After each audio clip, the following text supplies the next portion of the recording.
Bismillahirrahmanirrahim. Assalamualaikum warahmatullahi wabarakatuh. Perkenalkan, nama saya Aulia Rahma. Saya prodi Perbankan Syariah di Stay Sebi. Nah, teman-teman, di sini saya akan menjelaskan tentang keuangan kontemporer. Salah satunya yaitu kartu kredit syariah. Nah, kira-kira gimana sih sistem ataupun praktek ataupun akad-akad yang digunakan di dalam kartu kredit syariah, terutama di bank syariah?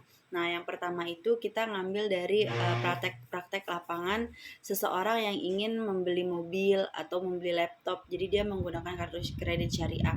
Nah, yang kedua, kita harus tahu dulu nih parameter kesesuaian syariahnya itu seperti apa. Apakah di dalam sistem kartu kredit syariah itu dia mengandung unsur riba, atau dia mengandung unsur goror, atau dia mengandung unsur-unsur yang diharamkan oleh syariat Islam.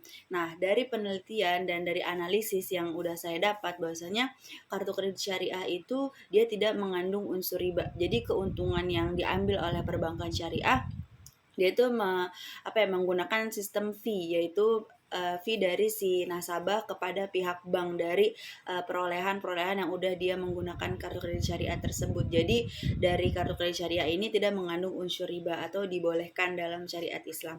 Nah, yang ketiga itu ada adab etika bisnis. Nah, adab etika bisnis itu dia mencakup ketuhanan, keadilan, suka sama suka, dan hal-hal baik lainnya dalam adab etika bisnis. Nah, di kartu kredit syariah itu sendiri juga uh, kartu kredit syariah bank syariah dia menggunakan adab etika bisnis tersebut, yaitu ketuhanan, keadilan, sama suka antara nasabah dan bank. Jadi sebelum dia melaksanakan membuka rekening kredit bank syariah itu dia pasti ada perjanjian-perjanjian di awal. Jadi kayak udah sepakatlah sistem bagi hasilnya seperti apa, sistem keuntungannya seperti apa, keuntungan bagi nasabahnya kayak gimana, keuntungan untuk banknya kayak gimana. Jadi nggak ada ketersembunyian tersembunyi ataupun yang pihak merugikan satu sama lain itu nggak ada. Jadi di dalam kredit syariah ada etika bisnisnya itu udah dapet kayak gitu. Nah, yang keempat yang selanjutnya itu adalah usul fikihnya nih. Kita harus lihat kira-kira ada dalil yang mengharamkannya nggak gitu, ada hadis yang mengharamkannya nggak dari sistem kredit syariah tersebut. Nah, dalam Quran surah Yusuf ayat 72 dan hadis Ibnu Hibban ya, di situ udah diperbolehkan ya kartu kredit syariah atau jual beli atau murabahah kayak gitu.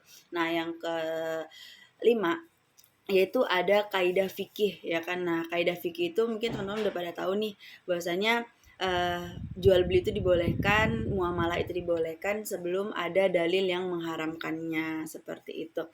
Nah, selanjutnya ada maqasid syariah. Nah, maqasid syariah ini ada 5 maqasid syariah. Yang pertama, keturunan, agama, harta, akal, dan yang terakhirnya itu adalah jiwa.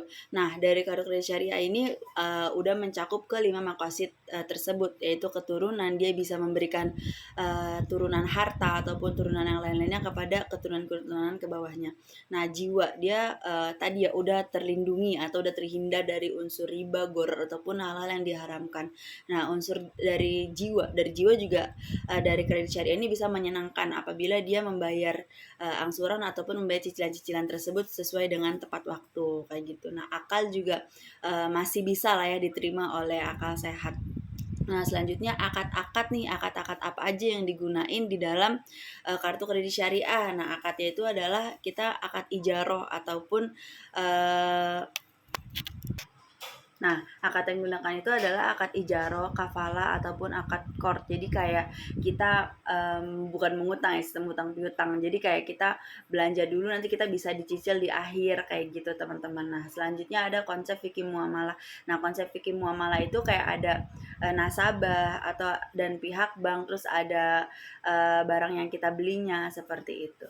Nah, mungkin itu penjelasan yang bisa saya kasih terkait kartu kredit syariah. Semoga bisa membantu dan menambah pengetahuan dari teman-teman semua. Terima kasih. Wassalamualaikum warahmatullahi wabarakatuh.